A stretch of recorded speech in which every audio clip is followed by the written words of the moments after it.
लोकसभा चुनाव के तीसरे चरण में 11 राज्यों की 93 सीटों पर मतदान किया गया। छत्तीसगढ़ की 7 सीटों में मतदान संपन्न हुआ। अपनी अपनी जीत का दावा सभी प्रत्याशी कर रहे हैं। प्रदेश में राजधानी की सीट काफी महत्वपूर्ण माना जा रहा है, जहां भाजपा से बृजमोहन अग्रवाल और कांग्रेस से विकास उपाध्याय मैदान में हैं।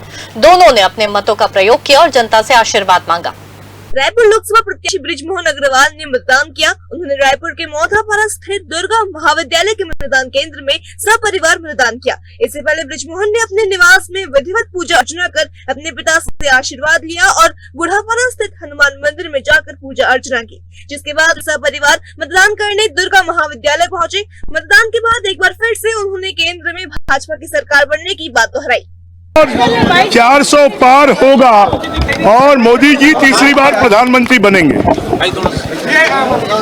उनका प्रधानमंत्री बनाने छत्तीसगढ़ की 11 सीटों में योगदान होगा, रायपुर के लोकसभा सीट का भी योगदान होगा। कितने मत अब ये जनता तय करेगी। छत्तीसगढ़ की 7 लोकसभा सीट रायपुर, बिलासपुर, कोरबा, दुर्ग, रायगढ़, सरगुजा और जांजगीर चांपा में वोट डाला गया। 7 लोकसभा सीटों में 168 प्रत्याशी मैदान पर है। इन लोकसभा क्षेत्र में मतदाताओं की संख्या 1,39,01,285 है। वहीं रायपुर लोकसभा सीट से कांग्रेस प्रत्याशी विकास उपाध्याय ने अपना वोट टाटीबंध के भारत माता स्कूल में डाला। उन्होंने मीडिया से चर्चा में कहा कि उनको जनता का पूरा आशीर्वाद है। लोग भाजपा की महंगाई से काफी परेशान हैं। साथ ही उन्होंने भाजपा पर आचार संहिता के उल्लंघन का भी आरोप लगाया है।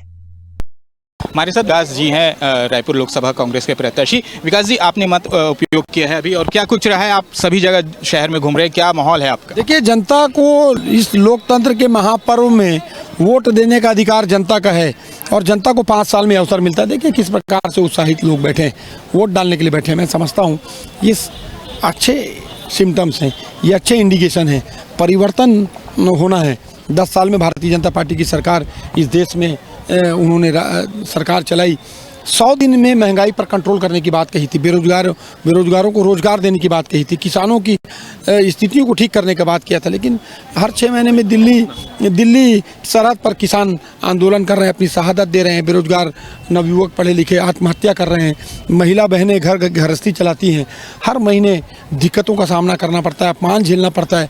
कमाई कम, खर्चा ज़्यादा है। तो भारतीय जनता पार्टी की सरकार ने महंगी योजनाएं दी, महंगा राशन दिया, महंगा पेट्रोल दिया, महंगा डीजल दिया, महंगे हर चीज़, स्वास्थ्य के क्षेत्र में देखिए हर चीज़ को महंगा करने का काम किया। मैं समझता हूँ यही वो समय है जब जनता को वोट देने का अधिकार है। ये वोट देकर इस सरकार को बदलेंगे। आपने आचार संहिता को लेकर शिकायत की थी, शिकायत के बाद कार्रवाई भी की गई, ऐसा सुनने में आया। देखिए, भारतीय जनता पार्टी के निर्वाचन इस रायपुर लोकसभा के निर्वाचन अधिकारी, जिला कलेक्टर एजेंट के रूप में भारतीय जनता पार्टी का काम कर रहे हैं। 2 दिन से लगातार मैं शिकायत कर रहा हूं कि आप व्यापारियों को डरा के धमका के, प्राइवेट स्कूल के मैनेजमेंट को डरा के धमका के बाहर नींबू का शरबत बांटिए, लस्सी बांटिए। क्या कलेक्टर निर्वाचन अधिकारी का ये काम है? क्यों? और भारतीय जनता पार्टी के सदस्य उसमें बैठ रहे हैं और जो मतदान करने आ रहे हैं उनसे अपील करवा रहे हैं पोलिंग स्टेशन के अंदर। ये सीधा आचार संहिता का उल्लंघन है। ये देखिए, आप वोटर पर्ची है, ये भारतीय जनता पार्टी की पर्ची, प्रत्याशी की पर्ची है। इसके पीछे उनकी योजना लिखा है। इन योजनाओं को पर्ची के साथ पोलिंग स्टेशन में कौन ले जा सकता है? कोई नहीं ले जा सकता। लेकिन भारतीय जनता पार्टी ने ये काम किया है। मैं समझता हूँ समय बताएगा और ये परिणाम, चुनाव का परिणाम 4 तारीख को आने वाला है, वो सब स्थिति स्पष्ट करेगा। निश्चय ही ये बड़ा दावा कर रहे हैं जीत की और महंगाई सही में इस बार काफ़ी बड़ा मुद्दा है। मैं अमित बाग, कैमरामैन अनिल यादव के साथ।